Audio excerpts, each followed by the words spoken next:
तो मैं शुभम सैनी आज के इस वीडियो में आपका स्वागत करता हूँ। तो बेटे हमने जो लास्ट में अपना जो क्लास कंप्लीट की थी, फिनिश की थी, वो हमारी क्लास थी उत्तर दर्पण और अवतल दर्पण के प्रकार के बारे में। कितने दर्पण जो कितने प्रकार के होते हैं? दो प्रकार के होते हैं। एक होता है आपका उत्तर दर्पण, एक होता है आपका अवतल दर्पण। तो इस उत्तर अवतल में मैंने आपको एक्सप्लेन किया था कि होता किस तरीके से है कि आपके पास एक गोले दर्पण है।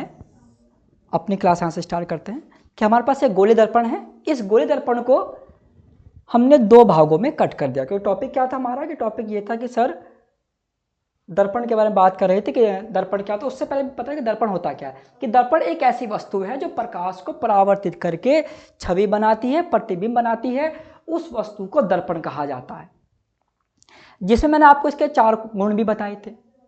पहला गुण मैंने आपसे क्या बताया था कि अगर कोई वस्तु दर्पण के आगे रखी हुई है तो वो जितनी दूरी पर रखी हुई है उतनी दूरी पर ही उसका प्रतिबिंब बनता है। नंबर 1 गुण था।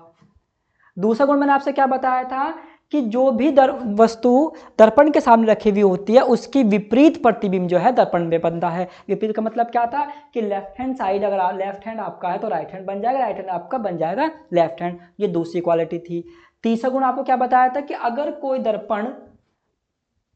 कोई वस्तु दर्पण के सामने रखी हुई है और आप ये चाह रहे हैं कि आपको प्रतिबिंब कंप्लीट पूरा प्रतिबिंब बने, तो दर्पण का साइज जो है आपके साइज के, आपके हाइट के साइज कंपैरिजन में, तुलना में आधा तो होना चाहिए।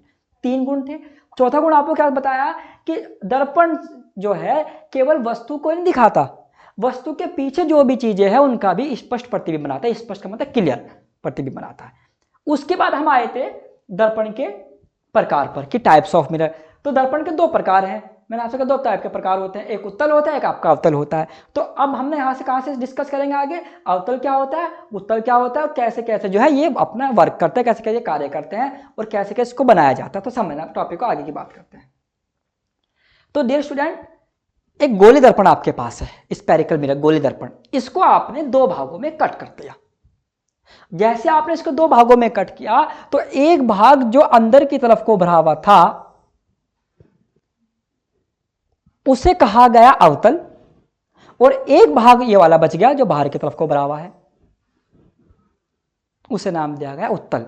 अवतल दर्पण की पहचान ये होती है, देखो अवतल दर्पण जो है वो गोले दर्पण का भाग है।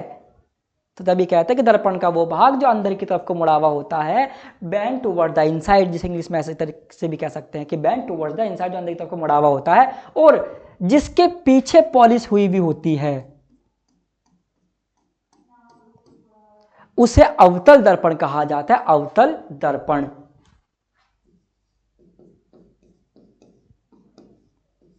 अवतल दर्पण। और दर्पण का वो भाग जो बाहर की तरफ को भरा हुआ होता है और जिसके अंदर वाले भाग पर पॉलिश होती है, उसे उत्तल दर्पण नाम दिया जाता है।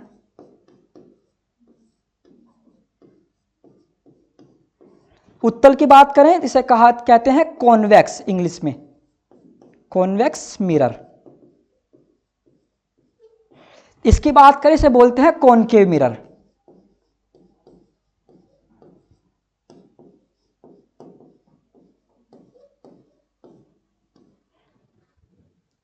दो टाइप के हो गए, अवतल हो गया, उत्तल हो गया। मैंने आपको दूसरा उदाहरण भी दिया था, मैंने कहा कि चम्मच का एग्जांपल मैंने आपको दिया कि चम्मच जो है, चम्मच का सामने वाला जो भाग हो गया वो कैसा दर्पण हो गया? अवतल दर्पण की तरह हो गया। उसको उल्टा कर दो, क्या हो गया? उत्तल दर्पण हो गया। तो इस तरीके से जो है हम चीजों को बिना कॉम्प्लिकेशन के, बिना टफ किए, बहुत सिंपल लैंग्वेज में समझ सकते हैं कि सर अवतल ये है, उत्तल ये है। तो आज जो है हम इन दोनों का थोड़ा डीपली स्टडी करेंगे, अवतल क्या होता है और कैसे ये बना, जो तो मैंने आपको बता दिया गोल दर्पण का भाग होता है। अब इसके बारे में आगे डिस्कस करना है, अवतल दर्पण। तो समझिए, देखो बेटे ये हो गया आपका अवतल दर्पण। अब मैंने आपसे ये कहा कि इस भाग को, जो गोल दर्पण का भाग है, इसको पूरा करना है, कंप्लीट बनाइए, इसको पूरा करिए। तो आप कैसे करोगे? आपने क्या काम किया? प्रकार में पेंसिल ली, उसको पूरा सेट किया और एक केंद्र बिंदु माना, सेंटर, और केंद्र बिंदु से एक दूरी आपने भरी और उस दूरी से इस दर्पण को क्या कर दिया? पूरा का पूरा कंप्लीट करा, ऐसे तो पूरा करोगे, ऐसे तो भाग बनाओगे। मैंने आपसे क्या कहा था कि आपको मैंने एक भाग दे दिया और मैंने कहा अब इस भाग को पूरा करिए। तो पूरा करने के लिए आपने क्या किया, एक प्रकार लिया, प्रकार में पेंसिल लगाई, ठीक है, उसको सेट किया और जो है केंद्र से एक बिंदु माना, केंद्र बिंदु, उस केंद्र बिंदु से और दर्पण तक की दूरी भरी प्रकार में और इसको कम पूरा भाग बना दिया, दूरी भरी और एक इसको पूरा ड्रॉ कर दिया। तो क्या हो गया, भाग पूरा हो गया। तो अब समझना, जब इस भाग को कट कर दोगे तो दो ही भाग हो गए। बस में आ रही ना कि इस तरीके से जो है आपका क्या हुआ, दर्पण बनता है। अब इसी चीज का हमें समझना है कि हमें से कंप्लीट करना है। तो ठीक है सर, ये हो गया आपका पूरा।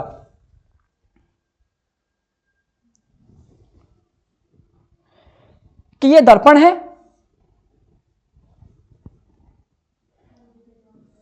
अवतल दर्पण, और मैंने आपसे कहा कि इसको पहचान क्या होगी, बाहर पॉली से अंदर की तरफ को उभरा हुआ है। मैंने आपसे कहा कि बेटे इसको जो है पूरा करना है। तो आपने कहा सर ठीक है, एक केंद्र बिंदु ले लीजिए और केंद्र बिंदु से जो है यहां तक की ये दूरी भर ली, तो आप इसको पूरा करोगे। तो इस केंद्र बिंदु को, इसको रिप्रेजेंट, इसको केंद्र बिंदु क्या बोलते हैं, सेंटर। तो इस केंद्र बिंदु को, जो कि दर्पण का केंद्र है, तो इस केंद्र बिंदु को सी को कहा जाता है इसका वक्रता केंद्र। वक्रता केंद्र यानी कि वक्रता का मतलब इस पूरे वक्र का केंद्र। जैसे अब आप इसको पूरा करोगे, इस भाग को पूरा कंप्लीट करोगे, तो पूरा कंप्लीट करने के लिए ये पूरा एक वक्र ही तो हो गया, तो इस वक्र का केंद्र तो हो गया ये। तो इसे आपने क्या नाम दिया, वक्रता केंद्र। इसी को क्या बोल दिया, सेंटर। मतलब किसका किसका सेंटर, वक्रता केंद्र का। तो इसका आप ये भी कह सकते हैं, इंग्लिश में कहा जाता है इसको centre of curvature. Centre of curvature, पूरे वक्र का केंद्र। देखो जो भी वर्ड है उसको समझते हुए चलना है कि वक्रता केंद्र सी को क्यों बोल रहे हैं, क्योंकि इसलिए कहा गया जब आप इस पूरे के पूरे भाग को कंप्लीट करते हैं, तो इस पूरे भाग को कंप्लीट करने के लिए आपको जो पूरा वक्र बनाते हैं, उस वक्र को कंप्लीट करने के लिए आपको एक केंद्र बिंदु चाहिए होता है, जिसे कहा जाता है वक्रता केंद्र सी, क्यों तभी तो पूरा होगा। अब वक्रता केंद्र, ठीक है। अब मैंने आपसे कहा कि इस भाग का मध्य बिंदु कहां है, तो आपने कहा मध्य बिंदु सर यहां पर है।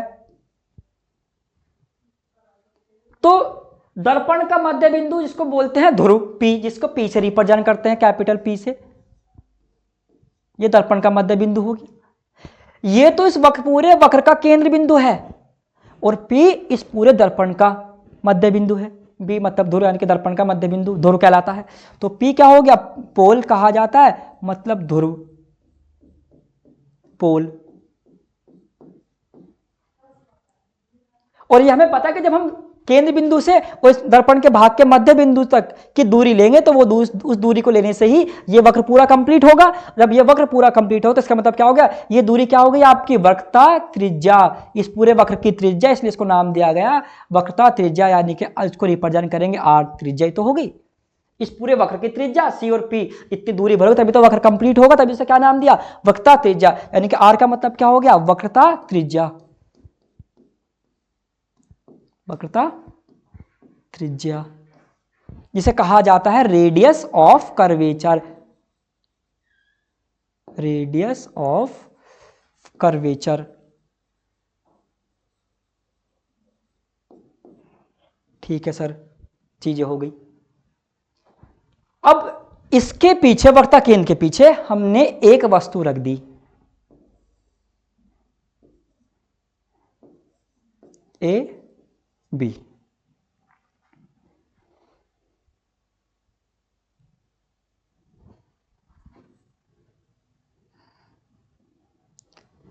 अब इस वस्तु से, ये वस्तु जहां पर रखी हुई है, तो वस्तु से और ध्रुव,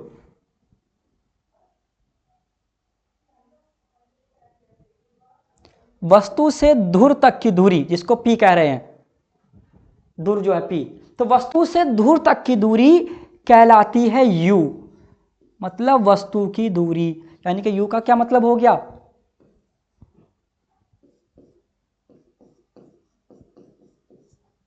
वस्तु की दूरी। ठीक है सर, यानी कि वस्तु क्या है, ये वस्तु आपकी है ए बी, तो वस्तु से दूर तक की दूरी वस्तु की दूरी। अब इस वस्तु से एक प्रकाशीय किरण चलती है। देखो इस वस्तु से एक ही प्रकाश तो निकलता नहीं है, बहुत सारे प्रकाश निकलते हैं, लेकिन हम यहां पर जो है एक एक किरणों को लेकर समझेंगे कि किस तरह से जो है जो वस्तु जो है दर्पण जो है कार्य करता है। तो अब एक इस वस्तु से एक प्रकाशीय किरण चली और सी वक्रता केंद्र, पी मतलब ध्रुव, तो वक्रता केंद्र और ध्रुवता की दूरी क्या करा रही है आपके, वक्रता त्रिज्या करा रही है। और लेकिन सी और पी को मिलाने वाली लाइन को मुख्य अक्ष भी कहा जाता है, मुख्य अक्ष। चीजें समझ कर चलना कि किसका नाम क्या है, मुख्य अक्ष क्या है, वक्रता केंद्र क्या है, ध्रुव क्या है, वक्रता त्रिज्या क्या है। ठीक है, तो क्या हुआ कि वस्तु से एक प्रकाश किरण चली जो मुख्य अक्ष, कौन सी, ये वाली, जो मुख्य अक्ष के समांतर चलती है, और जैसे ही ये पहुंचती है दर्पण पर, तो दर्पण से टकराने के बाद इसका होता है परावर्तन। क्योंकि आपको पता है कि दर्पण क्या काम करता है, परावर्तित करता है। परावर्तित करे क्या करता है, छवि बनाता है, प्रतिबिंब बनाता है। तो ऐसे यही हुआ कि जैसे ही कोई प्रकाश से किरण चली और वो पहुंच गई दर्पण पर, दर्पण ने कहा भैया मैं तो परावर्तन करूंगा, आर पार जाने नहीं दूंगा, बैरे लगा रखा, पीछे पॉलिसी हुई है। तो जैसे प्रकाश किरण यहां पर पहुंचते तो इसका क्या हुआ, परावर्तन हुआ। तो उसने कहा ठीक है आप परावर्तन कर दो। तो प्रकाश की किरण जब परावर्तन होने के बाद मुख्य अक्ष से मिलती हुई गई, तो परावर्तित किरण ने, ये वाली किरण जो आ रही है अब टकराकर, परावर्तित किरण, ना कि ये वाली, ये तो आपतित किरण हो गई, जो किरण जा रही है ये वाली किरण, ये तो आपतित किरण हो गई। अब इस आपतित किरण जैसे ही पहुंची दर्पण के ऊपर, दर्पण ने इसको परावर्तन कर दिया, तो ये वाली जो किरण होगी कौन सी किरण होगी, परावर्तित किरण हो गई। तो परावर्तित किरण ने मुख्य अक्ष को जिस बिंदु पर काटा, जिस बिंदु पर मिली आकर, उस बिंदु को कहा गया कैपिटल एफ, मतलब मुख्य फोकस या फोकस बिंदु। कैपिटल एफ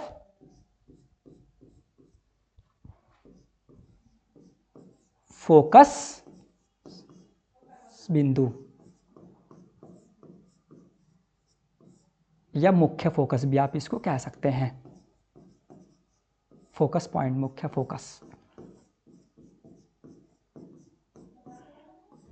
और ध्यान रखना जहां पर भी प्रकाश से किरण फोकस होती है वहीं पर प्रतिबिंब बनता है। जिस भी पॉइंट पर फोकस हो जाएगी वहीं प्रतिबिंब बन जाएगा। तो ठीक है, ये हो गई।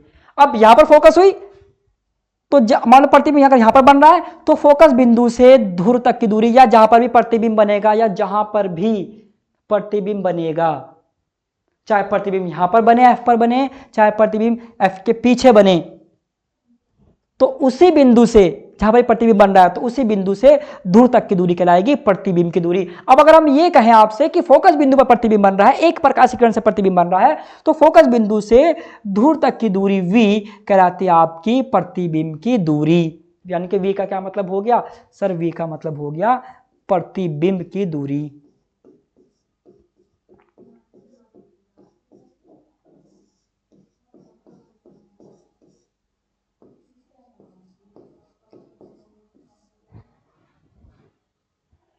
कि ऐसे काम कर रही हैं। ठीक है सर, एफ फोकस बिंदु, ठीक है फोकस बिंदु हो गया, सी पी क्या हो गया, मुख्य अक्ष हो गई, सी क्या हो गया, वक्रता केंद्र हो गया, पी क्या हो गया, ध्रुव हो गया, आर क्या हो गया, वक्रता त्रिज्या हो गया, यू क्या हो गया, वस्तु की दूरी हो गई, वी क्या हो गया, प्रतिबिंब की दूरी हो गई। अब फोकस बिंदु मान लो आपने कहा कि, अब टॉपिक को समझ के चलना, कि अगर आपने कहा कि सर फोकस बिंदु के पीछे प्रतिबिंब बन रहा है, सी वक्रता केंद्र एफ फोकस बिंदु के बीच में प्रतिबिंब बन रहा है, तो फिर मैं प्रतिबिंब की दूरी यहां से काउंट करूंगा, फिर मैं यहां से काउंट नहीं करूंगा। लेकिन फोकस बिंदु से ध्रुव तक की दूरी कहलाती है आपकी फोकस दूरी, स्मॉल एफ। देखो एक स्मॉल एफ तो बनता है इस तरीके से, और आपको इसमें जो फोकस दूरी बनानी है वो आपको बनानी है इस तरीके से, एफ फोकस दूरी, यानी कि फोकस बिंदु से ध्रुव तक की दूरी फोकस दूरी। अभी हमने एक प्रकाश से किरण ली, इसलिए हमने ये चीज बी से क्यों यहां से दिखा दिया, एफ को भी इस तरीके से दिखा दिया। तो ठीक है, तो बेटे ये चीजें कहलाती है आपकी फोकस बिंदु, मुख्य। अब इसको दोबारा समझते हैं कि सर ठीक है, ये हो गया दर्पण का एक भाग, इसको नाम दिया गया अवतल दर्पण, अंदर की तरफ को मुड़ा हुआ, बाहर पॉलिसी हुई है, तो क्या हो गया आपका अवतल दर्पण हो गया। अब मैंने आपसे कहा इस अवतल दर्पण को पूरा करना, तो आपने क्या काम किया, एक वक्रता केंद्र लिया, एक सेंटर लिया, उस ये सेंटर किसका है, इस पूरे वक्र का सेंटर है, तो इसे क्या नाम दिया गया, वक्रता केंद्र नाम दिया गया। सी मतलब सेंटर ऑफ कर्वेचर। ठीक है सर। अब मैंने कहा कि इस दर्पण का मध्य बिंदु, अब इस दर्पण का मध्य बिंदु कहां पर है, यहीं पर है। आपसे कोई कह रहे इस दर्पण को बीच में से उठाओ, तो कहां से उठाओ, यहीं से तो उठाओगे। तो दर्पण का मध्य बिंदु कहलाता है आपका ध्रुव पोल, पी जिसे रिप्रेजेंट करता है कैपिटल पी से। अब दर्पण का मध्य बिंदु पोल हो गया, और दर्पण के मध्य बिंदु पोल से और वक्रता केंद्र तक की दूरी, जो आपने त्रिज्या भरोगे, सीधी सी बात है, इतनी त्रिज्या जब तो वक्त पूरा होगा, जब इतनी त्रिज्या भरोगे, इतनी दूरी लोगे, तो वो दूरी क्या कहलाएगी, आपका वक्रता त्रिज्या तो कहलाएगी। तो आर क्या हो गया, आपका वक्रता त्रिज्या हो गया, मतलब रेडियस ऑफ कर्वेचर हो गया। तो ठीक है, सी भी क्लियर हो गया, पी क्लियर हो गया, और आर भी क्लियर हो गया, तीनों पॉइंट क्लियर हो गए, वक्रता केंद्र, ध्रुव और वक्रता त्रिज्या। ठीक है सर, आगे की बात करते हैं। अब एफ की बात कर रहे हैं। एफ क्या है, अब एक वस्तु आपने वक्रता केंद्र के पीछे रखी, ये पता नहीं है कि वो कितनी दूरी पर है, तो सर हमें क्या बोल दिया, अनंत कह दिया। देखो अनंत का मतलब हमेशा ये नहीं कि आपको अनंत दूरी पर है, आसमान की जितनी दूरी पर है। अनंत का मतलब है आप ये नहीं जानते कितनी दूरी पर है, उसे आपने अनंत दूरी कह दिया। अननोन है आपके लिए, कितनी भी हो सकते हैं, और हो सकते है वो आसमान जितनी दूरी हो, और हो सकते है सब वक्रता केंद्र से 50 सेंटीमीटर दूरी पर हो, अनंत दूरी पर हो, अननोन दूरी, अज्ञात दूरी पर हो। तो वक्रता केंद्र के पीछे आपने एक वस्तु रखी, तो वस्तु जहां पर है वहां से और दूर तक की दूरी को हमने कहा u, मतलब वस्तु की दूरी। तो स्मॉल u से रिप्रेजेंट करता है वस्तु की दूरी को। देखो अगर हमें ये चैप्टर समझना है तो हमें इसके जो शब्द हैं, साथ के साथ इसके जो प्रतीक चिन्ह है CPR, इन शब्द को भी समझते हुए चलना पड़ेगा, इनका मतलब पता होना चाहिए। तो ठीक है सर, ये वस्तु से दूर तक की दूरी क्या होगी, वस्तु दूरी u हो गई। ठीक है, अब बात करते हैं जहां, अब इस वस्तु से एक प्रकाश किरण चलती है, एक ही चल रही है, अभी अब एक को लेकर चला, निकलती बहुत सारी किरणें हैं, और ये वस्तु क्या है, प्रकाश का स्रोत है। अब इस वस्तु से प्रकाश की किरण चली, और वो प्रकाश की किरण जैसे पहुंचती है दर्पण के ऊपर, तो दर्पण क्या काम करता है, दर्पण इसका परावर्तित कर देता है। कहते हैं भाई परावर्तन हो गया, अब आप चले जाइए, आगे नहीं जा सकते आप, क्योंकि आगे नहीं, क्योंकि पीछे पॉलिश हुई है, परावर्तन नहीं होगा, अब सॉरी एंट्री नहीं करेगी, दूसरे बाहर नहीं जाएगी, टकरा कर वापस लौटेगी। तो क्या हुआ, जैसे टकरा कर वापस लौटती है, तो लौटने के बाद ये मुख्य अक्ष कौन सी हो गई, सी और पी को मिलाने वाली लाइन, सी मतलब वक्रता केंद्र, पी मतलब ध्रुव, सी और पी को मिलाने वाली लाइन क्या होगी, आपकी मुख्य अक्ष कहलाती है, और इतनी दूरी कहलाती है आपकी वक्रता त्रिज्या। तो तभी लिखा गया आपको सीपी मतलब मुख्य अक्ष, यानी वक्रता केंद्र और ध्रुव को मिलाने वाली रेखा मुख्य अक्ष कहलाती है।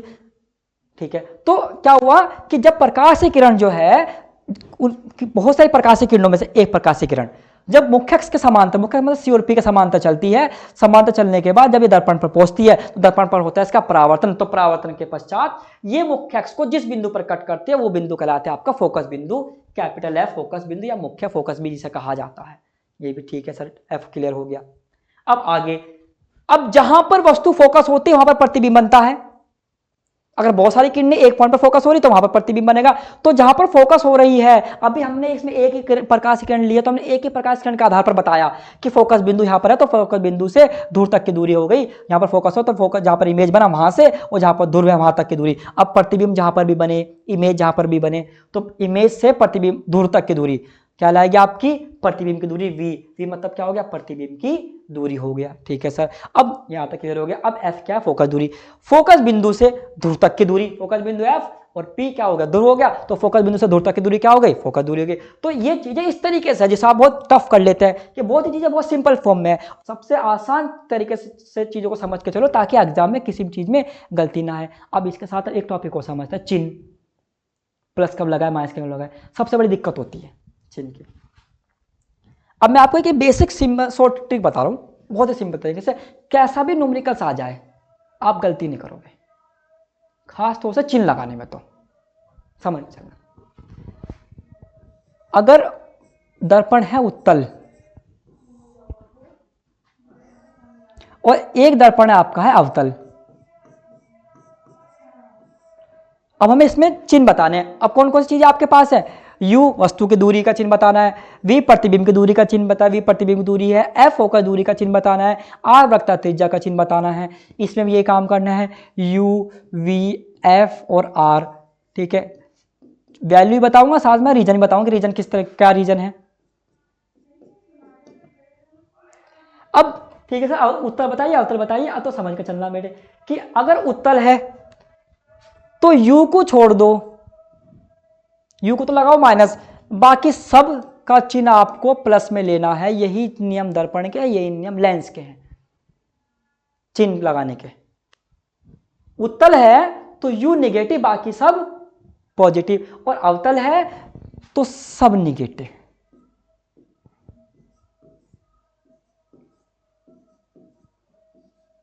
कंफ्यूजन नहीं खत्म। पॉजिटिव पॉजिटिव पॉजिटिव, बस। अब तुम्हें एग्जाम में करना क्या है ये तो देखना है, क्योंकि एग्जाम में पता है क्या होता है, आपको न्यूमेरिकल्स आ गया, आपने सॉल्व कर दिया, ठीक है सर सॉल्व कर दिया, चिन्ह आपने नहीं लगाए और बाई कोइंसिडेंस कि गलती से आपका आंसर सही भी आ गया। तो अगर आपने आंसर सही भी आ गया और चिन्ह नहीं लगाए हैं तब भी आपका न्यूमेरिकल गलत हो जाएगा, क्योंकि इसमें इंपॉर्टेंस चिन्ह की ही होती है, जिसे कहा जाता है आपकी टॉपिक में चिन्ह परिपाटी। चिन्ह परिपाटी का मतलब होता है कि चिन्ह लगाने के नियम क्या है, कब चिन्ह लगाओ, कब प्लस का लोगे, कब माइनस का चिन्ह लोगे।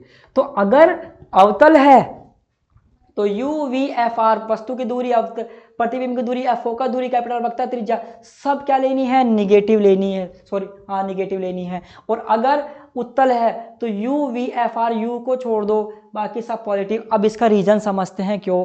अब आ जाइए अपने टॉपिक पे इसी चीज को समझने के लिए। जो भी अभी अवतल दर्पण है,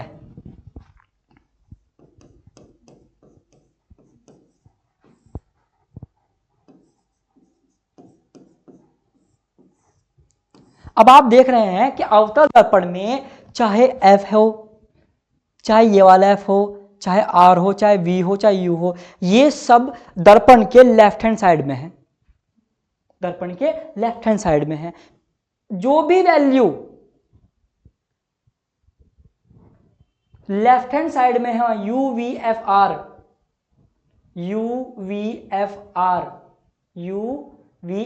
जो भी लेफ्ट हैंड साइड में होंगे वो निगेटिव लिए जाते हैं, वो माइनस में लेते हैं। अवतल दर्पण में वस्तु की दूरी हो, प्रतिबिंब की दूरी हो, वक्रता त्रिज्या, FO का दूरी हो, जो भी वैल्यू है वो सब किस में ही है, निगेटिव में ही है।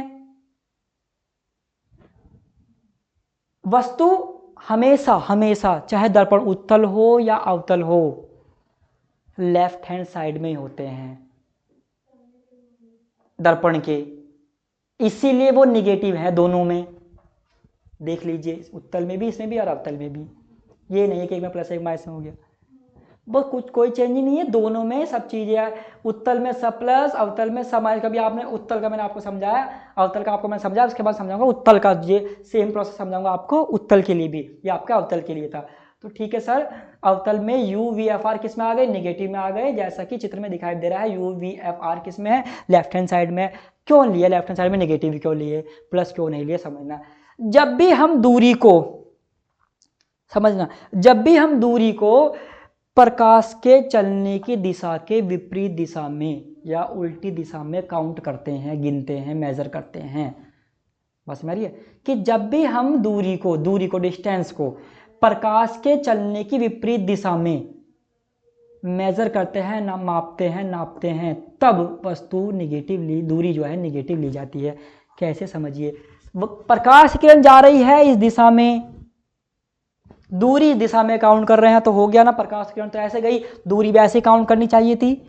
अगर दूरी भी आगे काउंट करते तो प्लस में हो जाता, सीधी सी बात है, दर्पण के लेफ्ट हैंड साइड पहुंच जाता, प्लस में हो जाता। लेकिन हो क्या रहा है, दर्पण की साइड दूरी काउंट कर रहे हैं, ठीक है सर, C से B तक दर्पण की साइड है, प्रकाश ऐसे जा रहा है, प्रकाश की दिशा जाने की तो यही है, और ये दिशा तो प्रकाश के आने की जो विपरीत ही हो गई, जाने की, सीधी सी बात हो गई। प्रकाश जा रहा है लेफ्ट किधर से, लेफ्ट से राइट में, और आके दिशा रहा है राइट से लेफ्ट में आ रहा है, उल्टी दिशा में आ रहा है, तो दूरी उल्टी तो काउंट होगी फिर, तो इसलिए क्या हो गया, नेगेटिव साइन तो हो गया। ये तो मैंने आपको बताया कि अगर प्रकाश के चलने की दिशा के विपरीत दिशा में, उल्टी दिशा में आप दूरी काउंट करते हैं तो दूरी निगेटिव ली जाती है। और अगर प्रकाश के चलने की दिशा में ही आप दूरी काउंट करोगे, अगर इसी दिशा में आप दूरी काउंट करते हैं तो वो चीजें प्लस ली जाती हैं।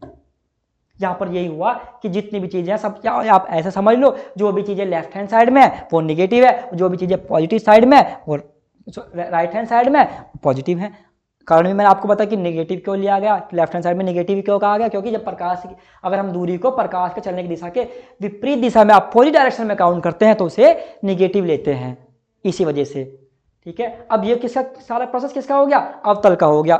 ठीक है, अब हम समझेंगे उत्तल का टॉपिक कि उत्तल में प्लस कैसे हुआ, तो समझना बेटे।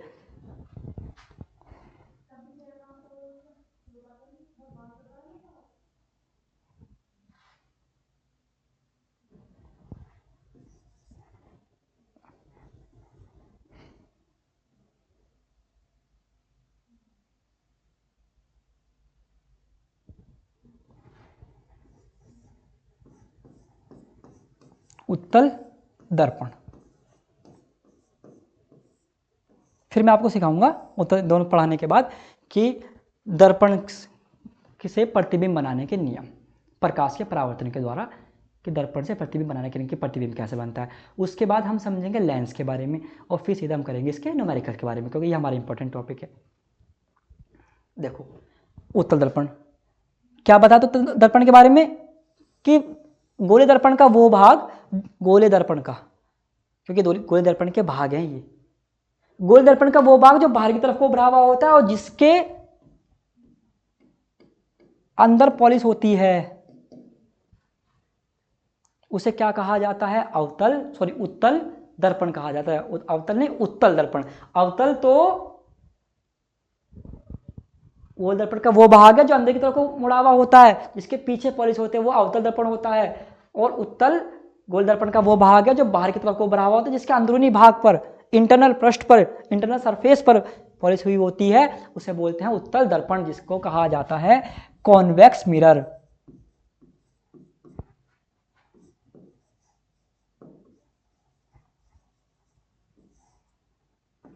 Convex mirror. अब जैसा प्रोसेस आपने उसमें क्या वैसा प्रोसेस में करो। मैंने कहा भाई बेटे इसको कंप्लीट करना है, इसको पूरे वक्र को, इस जो आधा जो आपका गोल दर्पण का भाग है इसको पूरा कंप्लीट कर। तो आप क्या काम करोगे सर, इसमें केंद्र इधर ही तो लोगे, इधर थोड़ा लोगे केंद्र, इसको पूरा ऐसे थोड़ा करोगे, उल्टा थोड़ा बनाओगे आप इसको।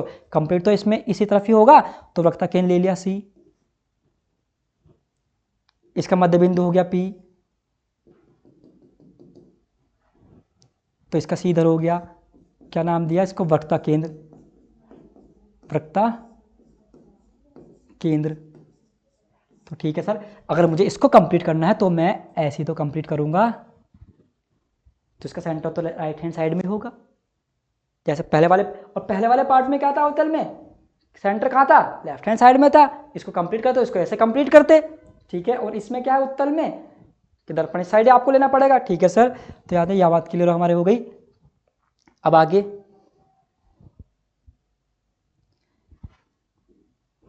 पी क्या हो गया आपका? पोल हो गया। तो ठीक है, पी को क्या नाम दे दिया आप? ध्रुव, मतलब पोल, यानी गोल दर्पण का जो मध्य बिंदु है वो क्या हो गया आपका? ध्रुव हो गया। अब वक्रता केंद्र और पोल को मिलाने वाली लाइन क्या कहलाती है? आपकी मुख्य, जैसे आपको बताया था अभी। तो सी और पी क्या हो गया आपका? ये हो गया आपका मुख्य अक्ष, मुख्य अक्ष हो गया। अब वक्रता केंद्र और ध्रुव तक की दूरी क्या हो गई? वक्रता त्रिज्या आर, इधर ही तो लेंगे वक्रता त्रिज्या। तो ठीक है सर, आर क्या हो गया आपका? वक्रता त्रिज्या, यानी कि radius of curvature, radius of curvature.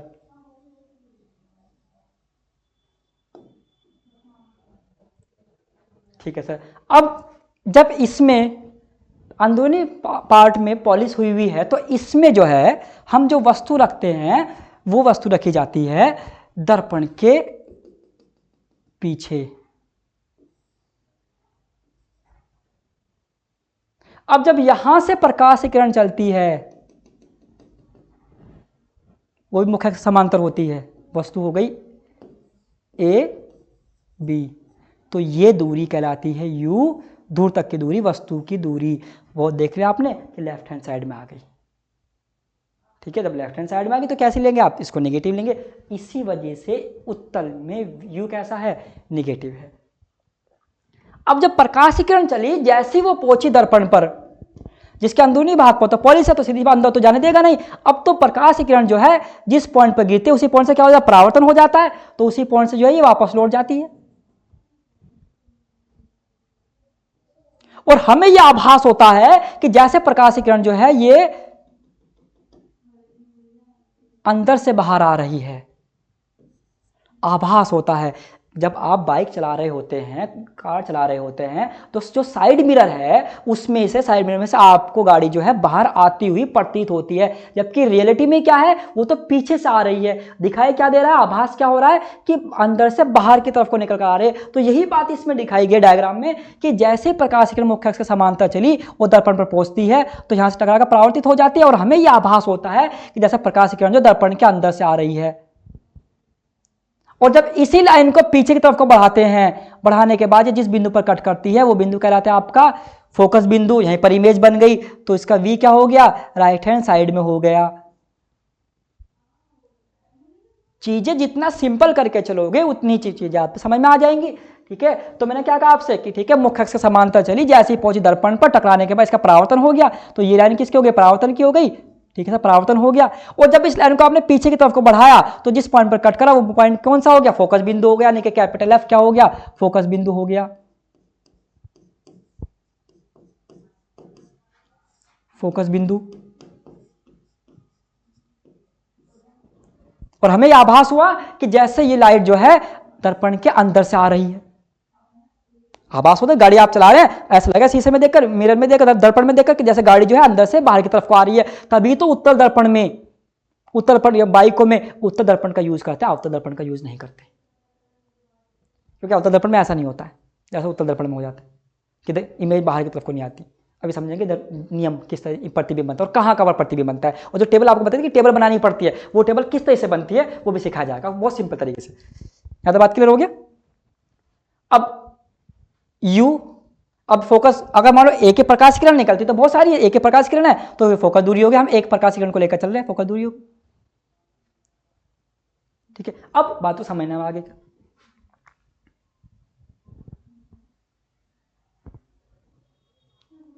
तो स्मॉल एफ को क्या नाम दे दिया आपने, फोकस दूरी।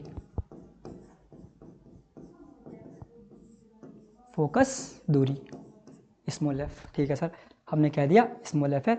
मान लो यहाँ पर प्रतिबिंब बन रहा है और अगर प्रतिबिंब यहाँ पर बन रहा है तो आप फिर जो है प्रतिबिंब की दूरी जो है फिर आप यहाँ से काउंट कर लोगे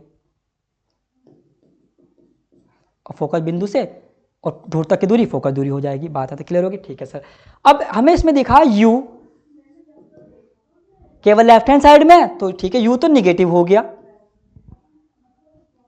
V राइट हैंड साइड में पॉजिटिव लेंगे चिन्ह में। स्मॉल एफ ये भी पॉजिटिव लेंगे, राइट हैंड साइड में है। कैपिटल आर वक्रता त्रिज्या ये भी धन प्लस में लेंगे। तो इस तरीके से ये अंतर होता है आपका। ये तो हो गया आपका उत्तर दर्पण का और ये आपका हो गया किसका, अवतर दर्पण का। और एक बात तो समझना कि अगर फोकस दूरी आपने यहां से काउंट कर दी है ये, और ये आपका वक्रता केंद्र है, तो वक्रता त्रिज्या फोकस दूरी की ये वाला भाग इसका दो तरह से रिप्रेजेंट कर सकते हैं, दो तरह से समझा सकते हैं कि आर जो है ये वाला आर वक्रता त्रिज्या वो दुगनी होती है, डबल होती है किसकी, फोकस दूरी की 2f। या आप ऐसे कह लो फोकस दूरी आधी है किसकी, आर की, आर की आधी है, आर की हाफ है कौन, फोकस दूरी। आप कैसे भी समझ सकते हैं चीजों को, यहां समझो चाहे इस वाले पॉइंट में समझ लो कि आर फोकस दूरी की आपका आर हो गया, वक्रता त्रिज्या हो गई सर। आर जो है आपकी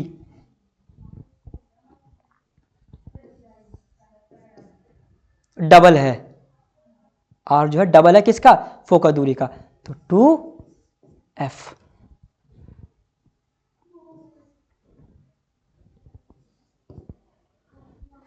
या फोकस दूरी आधी है किसकी, आर की, आर की आधी है वक्रता त्रिज्या, सॉरी फोकस दूरी आधी है वक्रता त्रिज्या की, r/2 कौन, फोकस दूरी।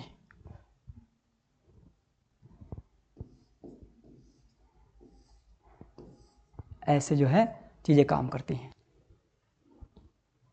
क्या बात क्लियर हुआ। तो बेटा ये आपका उत्तर दर्पण हो गया, ये आपका हो गया अवतर दर्पण। और आपको चिन्ह परिपाटी समझ में आ गई कि फोकस बिंदु, वक्रता केंद्र, ध्रुव, वक्रता त्रिज्या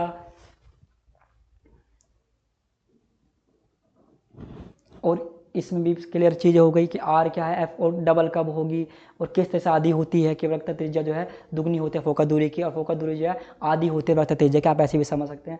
और साथ में हमने ये भी समझ लिया कि चिन्ह परिपाटी, इन्हें चिन्ह परिपाटी बोलते हैं, चिन्ह परिपाटी, ये जो आपको लगाए गए हैं। ठीक है, दर्पण का सूत्र होता है जो कि आपके सिलेबस में तो इसका डिराइव नहीं है कि प्रूफ करके दिखाना, आपके सिलेबस में इस पे न्यूमेरिकल पोर्शन हमारा है। दर्पण का सूत्र होता है 1/v plus 1/u equal to 1/f। v आपको मैंने बताया अभी,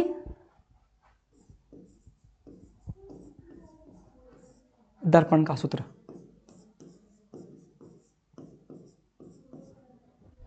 v प्रतिबिंब की दूरी,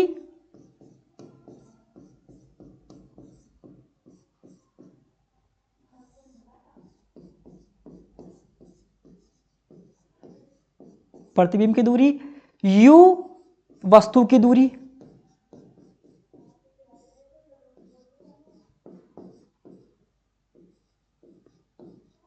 वस्तु की दूरी हो गया, f फोकस दूरी, फोकस दूरी। अब सर दर्पण कौन सा है, दर्पण चिन्ह प्लस कब लेना माइनस के लेना है, ये डिपेंड करेगा आपका इस बात पर कि आपका दर्पण कौन सा है, अवतल है दर्पण या आपका उत्तल है। जो भी दर्पण होगा उसी के आधार पर आप अपना क्या करेंगे, चिन्ह लगा देंगे। बात क्लियर होगी कि अवतल का चिन्ह क्या है, अगर अवतल है तो ठीक है सर, अवतल में सब नेगेटिव ले लेंगे, उत्तल है तो उत्तल में यू को के अलावा बाकी सब आपको पॉजिटिव लेना है, क्योंकि मैंने आपको बता दिया कि पॉजिटिव क्यों लेना है, पॉजिटिव इसलिए लेना है कि उत्तल दर्पण में हमारी चाहे वक्रता त्रिज्या हो, चाहे प्रतिबिंब की दूरी, चाहे फोकस दूरी क्यों ना हो, ये सब प्रतिबिंब के दर्पण के जो है वो राइट हैंड भाग में होती है, राइट हैंड साइड होती है। और हमने मैंने आपसे एक बात है कि क्यों प्लस में लेते हैं कि अगर हम प्रकाश की चलने की दिशा में ही, प्रकाश के चलने की दिशा में ही दूरी काउंट करें तो वो प्लस ली जाती है, और अगर प्रकाश के चलने की विपरीत दिशा में दूरी काउंट करते हैं तो वो माइनस ली जाती है।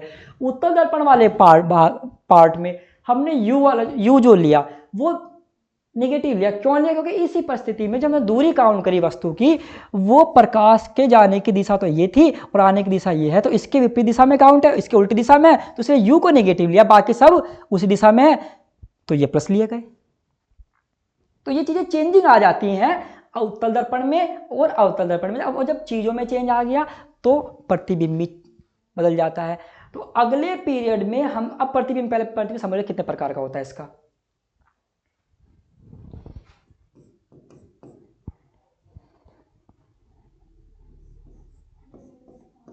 प्रतिबिंब,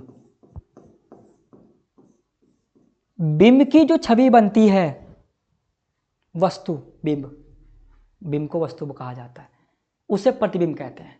या आप ऐसे समझिए, प्रतिबिंब पहले सिंपल समझ लो, इमेज, कि एक वस्तु है,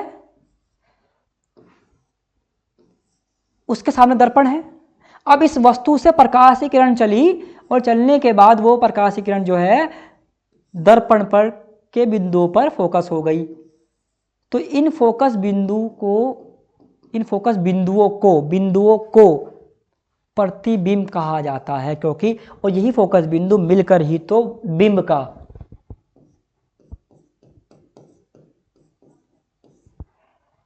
प्रतिबिंब बनाते हैं।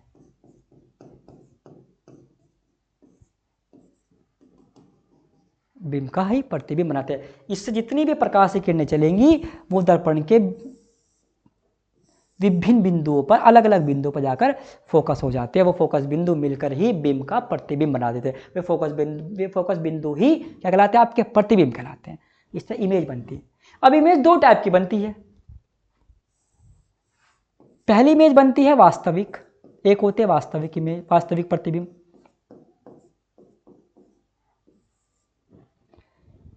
दूसरा होता है आभासी प्रतिबिंब,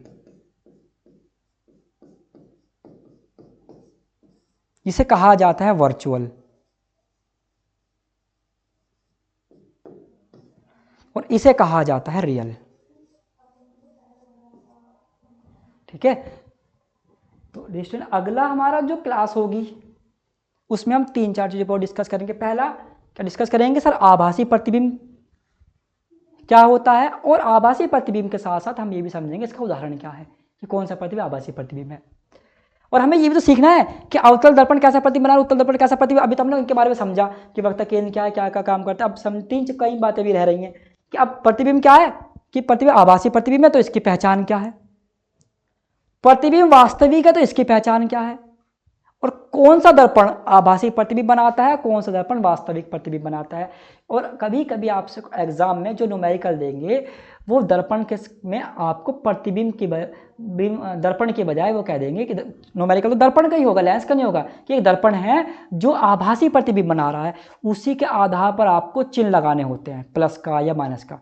पूरा नाम नहीं खोलेगा, दर्पण को कह दे दर्पण है, और वो दर्पण जो आभासी प्रतिबिंब बनाता है जिसकी वस्तु की दूरी इतनी है और तक केंद्र इतना है। अब आपको पहचान ये करनी होती है कि ठीक है उसने प्रतिबिंब के बारे में बताया कि प्रतिबिंब कैसा बन रहा है, दर्पण कैसा प्रतिबिंब बना रहा है, तो वो प्रतिबिंब के आधार पर ही आपको बताना होता है कि चिन्ह प्लस का लगाओगे या माइनस का लगाओगे। और ये तब पॉसिबल है जब आपको ये चीज़ें पता हो कि कौन सा दर्पण कैसा प्रतिबिंब बना रहा है। तो नेक्स्ट हमारी जो क्लास है उसमें हमें इस चीज़ पर डिस्कस करना है कि सर जो प्रतिबिंब है वो कौन सा है, आभासी या वास्तविक है, कब प्लस लेना है कब माइनस लेना है। दूसरी बात, आपसे एग्जाम में न्यूमेरिकल पे वो 3-4 चीजें पूछता है। पहली बात पूछता है वो प्रतिबिंब की स्थिति, प्रतिबिंब की स्थिति, प्रतिबिंब की स्थिति। प्रतिबिंब की स्थिति का मतलब होता है बेटे कि वो आपसे वी पूछ रहा है, वी पूछा गया है, स्मॉल वी, कैपिटल वी नहीं, ध्यान रखना यहाँ पर कैपिटल वी बन गया, वी ये पूछ रहा है आपसे। दूसरा आपसे पूछेगा प्रकृति, प्रतिबिंब की प्रकृति, प्रकृति मतलब नेचर, और नेचर में का मतलब होता है आपको ये बताना है आपका प्रतिबिंब आभासी बन रहा है या वास्तविक बन रहा है, ये मतलब होता है प्रकृति का। क्या बताया कि प्रकृति पूछा मतलब आभासी या वास्तविक, वो इससे आधार पता चलेगा दर्पण कौन सा है। तीसरा और मुख्य भाग वो आपसे पूछता है आकार,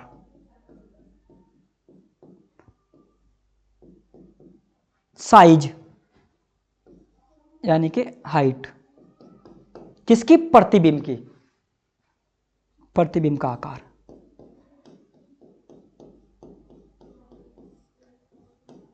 प्रतिबिंब का आकार। बात क्लियर हुई। तो चीजें बेटे ये चीजें आपसे न्यूमेरिकल में पूछी जाती है, इनका हमें क्वेश्चन का आंसर भी देना पड़ता है, इसके अंदर प्लस माइनस का भी होता है। और एक पॉइंट कभी कभी आकार ना पूछकर वो आपसे एक बात और पूछ लेगा, रेखीय आवर्धन या खाली आवर्धन, आवर्धन या आवर्धन क्षमता, सॉरी क्षमता नहीं आवर्धन, जिसको रिप्रेजेंट करता है स्मॉल एम से।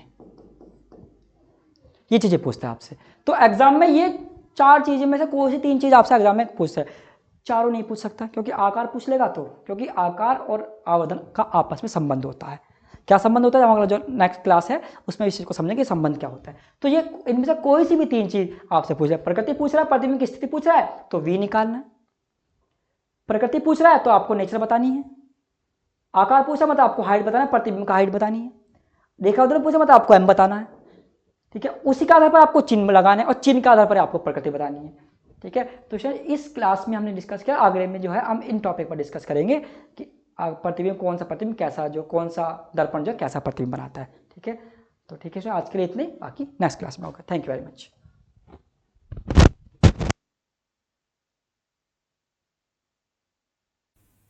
तो अब इस वीडियो की सबसे ज़रूरी बात सुनिए।